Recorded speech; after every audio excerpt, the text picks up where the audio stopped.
आज का किस्सा जुड़ा है मेरे सोशल मीडिया फ्रेंड रोहन से। रोहन और यामिनी मुंबई के दो यंग टैलेंटेड आईआईटीएंस थे। दोनों किसी कॉमन फ्रेंड के जरिए ट्विटर पर कनेक्ट हुए। धीरे धीरे ये वर्चुअल कनेक्शन पहले पर्सनल मैसेजेस, फिर दोस्ती और फाइनली एक स्ट्रॉन्ग लव रिलेशनशिप में बदल गया। हालांकि रोहन पहले से एंगेज था, बड़ी प्यारी फियांसे थी उसकी, मगर यामिनी का कुछ ऐसा जादू चला उस पर, सब भूल बैठा। दोनों ट्विटर के वर्चुअल वर्ल्ड से बाहर निकल हकीकत की दुनिया में मिलने लगे। हाथों में हाथ थामे जुहू बीच पर लॉन्ग रोमांटिक वॉक करते हुए एक दूसरे में डूबे हुए। और एक शाम जब जुहू बीच पर डूबता सूरज धरती को चूम विदा ले रहा था, रेत पर बैठी यामिनी ने रोहन के कंधे पर सिर रख धीमे से कहा, let's get married Rohan, I can't wait any more. What? अभी तो हमें साल भर भी नहीं हुआ है मिले हुए, थोड़ा रुकते हैं डियर। रोहन इस अनएक्सपेक्टेड प्रपोजल के लिए तैयार नहीं था। मुझे नहीं रुकना, यामिनी ने झल्लाते हुए रोहन का हाथ अपने कंधे से झटक दिया। इतनी जल्दी क्या है तुम्हें? मुझ पर भरोसा नहीं है क्या? ऐसी बात नहीं है Rohan, I just want my own family, my husband, my own kids. तुम तो जानते हो ना कितना इनकम्प्लीट, कितना लोनली फील करती हूं मैं। यामिनी की आंखें झलक पड़ी। रोहन ने उसके चेहरे को हथेलियों में थाम उसका माथा चूम लिया। वो यामिनी का दर्द समझता था। She was an adopted kid. उसके अडॉप्शन के 3 साल बाद उसे गोद लेने वाले पेरेंट्स को एक बेटा हुआ। हालांकि पेरेंट्स दोनों को बराबर प्यार करते थे, फिर भी यामिनी को एक खालीपन महसूस होता था, like she didn't belong to them. उसे उनका प्यार प्यार नहीं, दया और एम्पैथी लगता था। रोहन से मिलने के बाद यामिनी को पहली बार एहसास हुआ she can have her own family, own kids, her own little world. Rohan समझता था उसकी डेस्परेशन को, इसीलिए ना चाहते हुए भी उसकी बात मान ली। और फाइनली दोनों ने अगले महीने मॉनसून में आ रहे वेडिंग सीजन में शादी कर ली। यामिनी को अपना घर मिल गया था, मगर फिर भी उसका अधूरापन दूर नहीं हुआ था। शादी के बाद रोहन यामिनी के साथ लाइफ एंजॉय करना चाहता था, दुनिया घूमना चाहता था, मगर वो तो शादी के पहले दिन से ही जिद पकड़कर बैठ गई। I want my own baby as soon as possible. Rohan समझा समझा कर थक गया। अभी तो शादी हुई है, कुछ वक्त हमें अकेले साथ बिताना चाहिए, बस एक दूसरे के साथ। बेबी नेक्स्ट ईयर प्लान कर लेंगे। मगर उसके सिर पर तो जैसे कोई भूत सवार था। वो कुछ सुनने को तैयार नहीं थी, यहां तक कि इसके लिए अपनी जॉब छोड़कर घर बैठ गई थी। कभी कभी यामिनी के इस पागलपन को देखकर रोहन डर जाता। उसके मन में सवाल उठते, is she mature enough to take care of a newborn? क्या वो हमारे बच्चे को हेल्थी बैलेंस्ड केयर दे पाएगी? यामिनी की जिद देख रोहन ने एक बार फिर सरेंडर कर दिया। अपने अरमानों का, अपनी डिजायर्स का गला घोंट दिया। वो बस यामिनी को खुश देखना चाहता था। मगर जो हम चाहते हैं, जरूरी तो नहीं किस्मत भी वही चाहती हो। बहुत कोशिशों के बाद भी यामिनी कंसीव करने में नाकाम रही। 8 महीने गुजर गए थे। सारे मेडिकल ट्रीटमेंट अप्लाई किए जा चुके थे, योगा, मेडिटेशन, डाइट, सप्लीमेंट्स, सब कुछ, मगर कोई रिजल्ट नहीं मिला। डॉक्टर बोल चुके थे यामिनी के रिप्रोडक्टिव सिस्टम में कुछ कॉम्प्लिकेशंस हैं, वो मां नहीं बन सकती। If she is so desperate for a baby, तो उसे अडॉप्शन या सरोगेसी के बारे में सोचना चाहिए। मगर यामिनी को तो अपनी कोख से जन्मा बच्चा ही चाहिए था। उसका अपना खून, अपना हिस्सा, एक ब्लड रिलेशन की कमी उसने पूरी उम्र महसूस की थी। वो इस ख्वाहिश पर कॉम्प्रोमाइज कैसे करती? पहले मंदिरों मज़ारों पर मन्नतें मांगी, चढ़ावे चढ़ाए, और फिर यामिनी ने वही किया जो उसके जैसे बहुत से डेस्परेट लोग करते हैं, अपनी किस्मत जबरन अपनी मुट्ठी में करने की कोशिश। सुपरनैचुरल पावर से, तांत्रिक शक्तियों के सहारे। यामिनी ने सोशल मीडिया पर कुछ ऐसे ग्रुप्स फॉलो किए हुए थे जो डार्क वर्ल्ड की मिस्टीरियस रियलिटीज पर बातें किया करते थे, तंत्र मंत्र की शक्तियों और उनके इंसानों पर असर के सच्चे किस्से पोस्ट करते थे। और एक एक्सपीरियंस तो वो ले भी चुकी थी। उसी ग्रुप के एक मेंबर द्वारा बताए गए वशीकरण टोटके के सहारे उसने रोहन को अपनी ओर हिप्नोटाइज किया था। तब से रोहन स्पेल बाउंड हुआ, उसकी हर डिमांड के सामने झुक रहा था। उसने सोचा, जब वो सुपरनैचुरल पावर्स की मदद से रोहन को यूनिवर्स से खींच अपनी जिंदगी में शामिल कर सकती है, तो फिर एक बेबी क्यों नहीं? यही रास्ता उसकी आखिरी उम्मीद थी। एक बार रोहन ऑफिशियल विजिट पर 1 हफ्ते के लिए बैंगलोर गया हुआ था। यामिनी ने उसी मेंबर की मदद से एक तांत्रिक की कांटेक्ट डिटेल ली और रोहन की एब्सेंस का फायदा उठाकर एक शाम तांत्रिक से मिलने चली गई। वहां जहां कोई भी इंसान जाने से डरता था, नासिक के पास गोदावरी नदी के किनारे बने सालों पुराने कालेश्वर श्मशान घाट पर। इस श्मशान घाट पर अब अंतिम संस्कार कम ही हुआ करते थे। ये तांत्रिकों, अघोरियों की साधना की जगह ज्यादा बन गई थी। आसपास रहने वाले मानने लगे थे, जिन शरीरों का यहां अंतिम संस्कार होता है, तांत्रिक उनकी आत्माओं को अपनी तंत्र वाली गुड़ियाओं में कैद कर लेते हैं और उनका प्रयोग तांत्रिक सिद्धियों के लिए करते हैं। वो कपालिक तांत्रिक भी ऐसा ही था। उसने यामिनी से श्मशान में उस रात एक जलती चिता के सामने कुछ तांत्रिक क्रियाएं करवाई और उसके बाद उसे तंत्र मंत्र की शक्तियों वाली एक गुड़िया सिद्ध करके दी।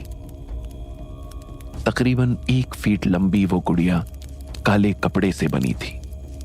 वो काला कपड़ा किसी मुर्दे के सफेद कफन को चिता की काली राख से रंग कर बनाया गया था। उसके चेहरे पर कुछ नहीं था, थी तो बस 2 बड़ी बड़ी खौफनाक आंखें। उन आंखों को देखने से लगता था जैसे वो सब देख रही हैं, सुन रही हैं, जिंदा लोगों की तरह। ये तंत्र शक्तियों से भरी शैतानी गुड़िया है। अपनी शक्तियों से ये तुम्हारी गर्भ धारण में मदद करेगी और उसकी रक्षा भी करेगी। आज से इसे हर समय अपने साथ ही रखना। जब तक बच्चा कोख से बाहर नहीं आ जाए तब तक। उसके बाद इसे मुझे वापस लौटा देना। एक बात और, इसे कभी बेजान समझकर इसका निरादर मत करना। ये अपमान नहीं सहेगी। अगर एक बार इसे गुस्सा आ गया तो कोई भी अनर्थ कर सकती है। कोई नहीं रोक सकता इसे। तांत्रिक ने यामिनी को चेतावनी देकर गुड़िया सौंप दी। यामिनी उस गुड़िया को लेकर घर चली आई, एक नई उम्मीद के साथ। 1 हफ्ते बाद जब रोहन बैंगलोर से घर लौटा तो सामने दरवाजे पर वेलकम के लिए सजी संवरी यामिनी खड़ी थी, रोहन की फेवरेट ब्लैक शिफॉन साड़ी में, विद अ बिग स्माइल। कई महीनों बाद रोहन ने यामिनी को इतना खुश, इतना रिलैक्स देखा था। उसने यामिनी को कसकर बाहों में भर लिया।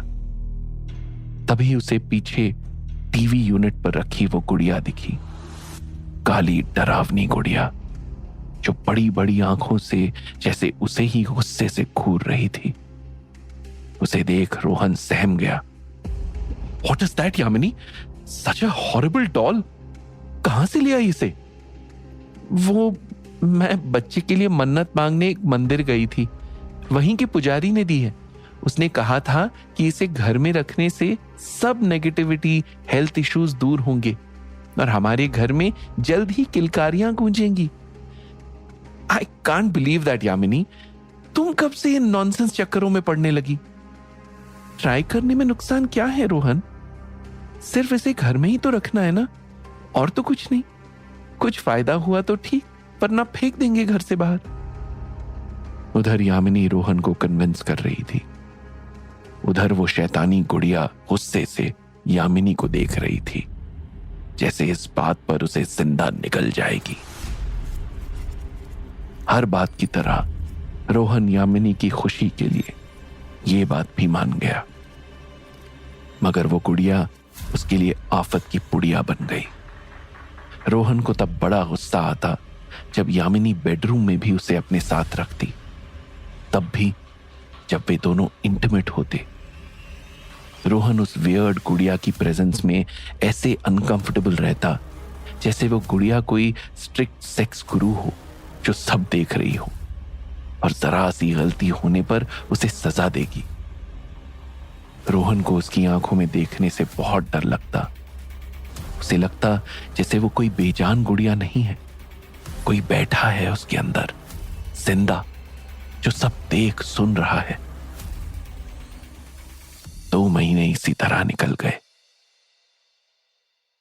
और एक दिन रोहन यामिनी ने वो देखा जिसे देखने के लिए आंखें तरस गई थी। प्रेगनेंसी टेस्ट किट पर एक ब्राइट रेड लाइन, यानी प्रेगनेंसी टेस्ट पॉजिटिव था। यामिनी मां बनने वाली थी। अब कहीं ना कहीं रोहन को भी उस गुड़िया की सुपरनैचुरल शक्तियों पर यकीन आने लगा था, क्योंकि साइंस ने तो यामिनी के केस में पूरी तरह हाथ खड़े कर दिए थे। प्रेगनेंसी का वक्त दोनों ने बहुत प्रिकॉशंस के साथ संभाल संभाल कर निकाला। ऐसा कोई काम नहीं किया जिससे यामिनी को कोई प्रॉब्लम हो। रोहन ज्यादातर समय वर्क फ्रॉम होम ही करता ताकि यामिनी अकेला महसूस ना करे और वो उसकी केयर कर सके। फाइनली वो शुभ दिन आया जब यामिनी को लेबर पेन स्टार्ट हुए। वो दर्द से तड़पने लगी। रोहन उसे लेकर हॉस्पिटल भागा। इतनी पैनिक सिचुएशन में यामिनी उस गुड़िया को हॉस्पिटल साथ ले जाना भूल गई, जबकि तांत्रिक ने यामिनी से कहा था बच्चे के पैदा होने तक हमेशा उस गुड़िया को साथ रखना है। सच कहें तो अब यामिनी को उस गुड़िया की जरूरत भी नहीं रह गई थी। उसकी मोस्ट अवेटेड विश जो पूरी हो गई थी। बस यही बात गुड़िया को चुभ गई।